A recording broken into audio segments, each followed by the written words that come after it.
Okay, take two in the first world problems of Zoe Kravitz Hollywood, where apparently the worst thing she can find to complain about is that she was in some bar in California somewhere, within the past 20 or 30 years, and there was like just a bunch of weird istophobic people in bars and things like that. Because, in case you're not aware, I'm a biracial woman. Were you guys aware I'm biracial? I'm biracial, and I'm like pan and otherkin and non-binary.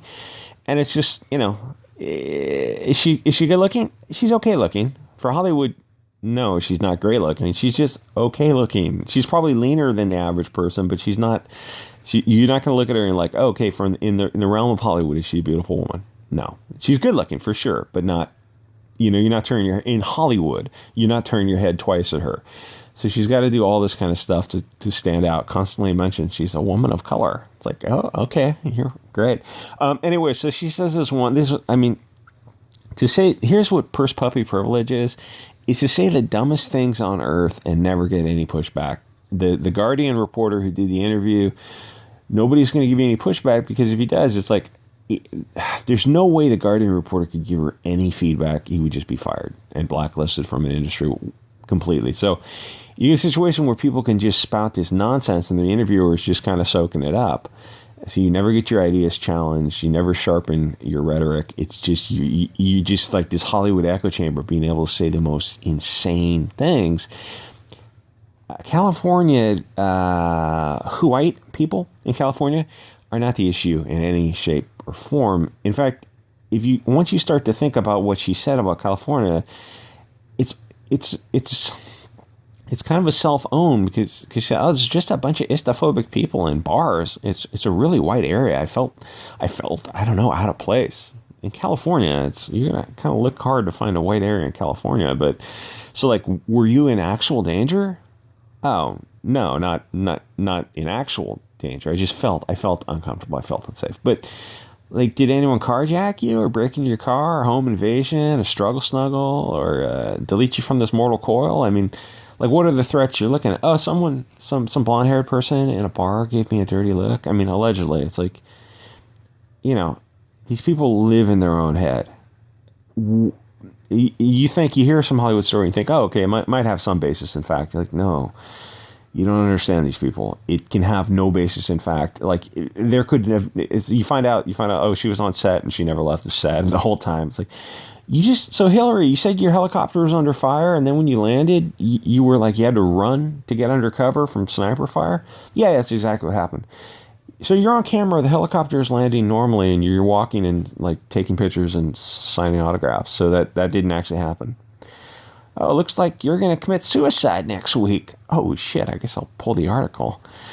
Don't want to Seth Rich myself or Epstein myself. It's funny, the Hillary Clinton, you joke around her. It's like, there's like 50 bodies that surround the Clintons. And at first, it sounds like a conspiracy theory until you start to look at it, you're like, oh, there might actually be something here. But nobody's really going to look into it, because you realize the light bulb goes over your head of like, oh, we're not exactly like Russia, where Putin can just disappear people. He's just like in a crowd with an umbrella, and they put tetrodotoxin or some other very fast-acting toxin in the tip of a hypodermic umbrella, and you just poke people in the crowds you want to delete. And we're not like that, but there is a string of bodies surrounding Hillary where, if you were some big alt news media station, you probably wouldn't want to cover it. You'd get Isaac Cappied or something. I don't know where I was going with this. These videos are such a challenge to make, because it deals with, see, what a purse puppy is they can say the most asinine thing and nobody's going to give them any feedback, because there's no structure in place to allow feedback. So she does this interview with The Guardian, and like, the worst she can say about California is like, some weird istophobic people in bars. But like, like, white people are not the problem in California at all, because you've got social media. And if that's the worst you have to say about them, it kind of leads you to thinking in other directions, like, oh, that's really a first world problem, Zoe. Like, so you're an actor and a millionaire, and you got this gig, and like, you're okay looking, you're skinny, that goes a long way, but you're just okay looking, and you're not, like, you don't stand out feature wise like a red-haired or a blonde-haired, a blue-eyed or green-eyed actor would, because there's like attractiveness and rarity kind of go hand in hand. If something is common, people want gold, they don't want copper. It's just attractiveness is going to be a function of rarity. And you look at her, it's like dark eyes, tan skin, dark hair. So you look like literally 95% of Earth matches those features. You don't stand out in any way. So, like, how'd you get these Hollywood gigs? You really don't stand out. I mean, you're good looking, but you're not Hollywood great looking. Then you look at like these other actresses in Hollywood who are great looking. It's like something's not quite adding up. You go, oh, my dad's a rock star from the 90s, and my mom was a sitcom actor from the 80s. It was like the biggest sitcom in the world at a time. And Lenny Kravitz, he was good, but he was good, he was solid, and he's a great musician, but he wasn't like the super A-list. But those are like Hollywood, New York famous people. Like they can go Hollywood, New York, and they're famous people. It's like, oh, so that's why you're in Batman, probably because your last name. Because otherwise, a lot of this stuff isn't adding up. And she was born to wealth, power, and privilege, and then to come out and talk about white Hollywood and then California giving her a dirty look. It's like, it's really hard to take, really hard to listen to that, and nobody's going to say shit about her. Nobody's going to say the truth, because where are you going to say it? The Guardian's not going to say it. You're not going to say it on YouTube. Like, nobody on YouTube could cover this and actually say, like, hey, here's a little bit of let's talk about this other issue that kind of relates to the things you said. It's like, oh, you're just going to be kicked off YouTube. That's what it is.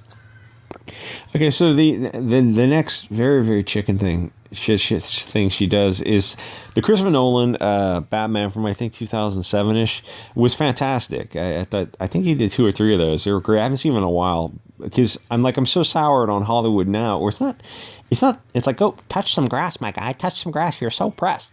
No, it's not that. It's just Hollywood is like, it doesn't feel like anything. It's like when you've fallen out of excitement, they go, oh, some new movie's coming out in 10 years. You'll be like, oh, I'll probably go check that out. The Marvel and the DC is like the superhero genre 10 years ago was, it's not like you're some soy boys getting overwhelmed with excitement. It's like, oh, it's kind of interesting to follow the story, see where they're going with it. Now it's like some Batman came out. Oh, really? Did it? I didn't know. You gonna go see it in the theater? Well, no, for a couple. I mean, one, because you don't want to really go sit next to the next Typhoid Mary for 2 hours. But 2, it's just like Hollywood. It's not like even before it came out, like, oh, it's gonna be woke. And as it turns out, it was woke. I mean, not just the swapping of the characters. There was some line in there. I guess I missed the line. I wasn't paying attention. I didn't see the whole thing. I mean, I kind of skipped through it. And it's like, I didn't see every single moment of it.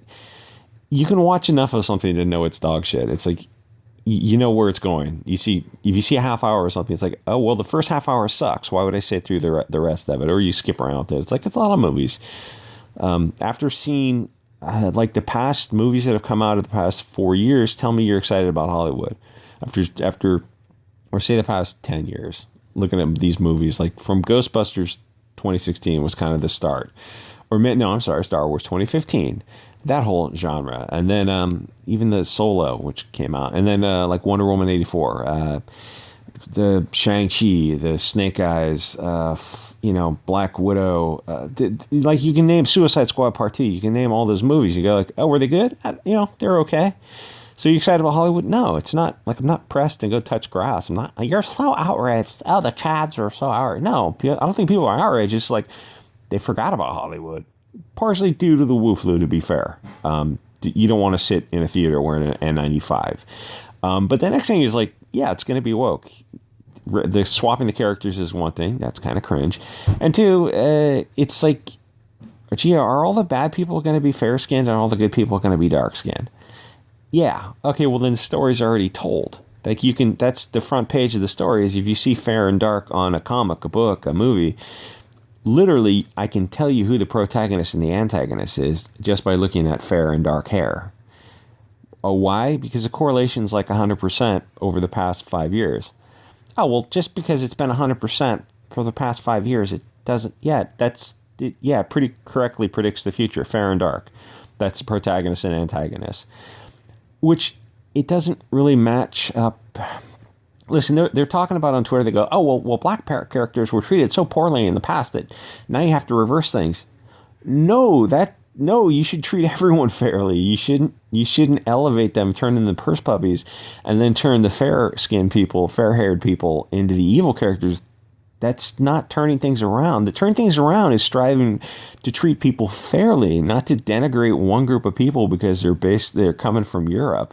That's insane. It's like, okay, so now you have the power, you turned into the racist that you accuse everyone else of being. Like, yeah, welcome to Hollywood. So no, we're not outraged and touching grass. It's just, oh, Hollywood's coming out with movies. I guess I'm not going to see it. And as it turns out, you can watch it online if you know what I'm saying. You didn't miss anything. You can go watch it online. There's a lot of people who haven't seen it yet. They're going to wait for it to come out on video, or they're going to wait for it to come out on the sale on the high C sites. It's like, you didn't miss anything. The white privilege line, okay, that's one line, but it's like the whole rest of the movie. I'm not going to see any movie where fair-skinned characters are 100% the bad characters. It's got to be fair and equal. Oh, well, asking to be fair is racism. No, it's not. You guys are the bad guys. In fact, you guys are the bad people the whole time.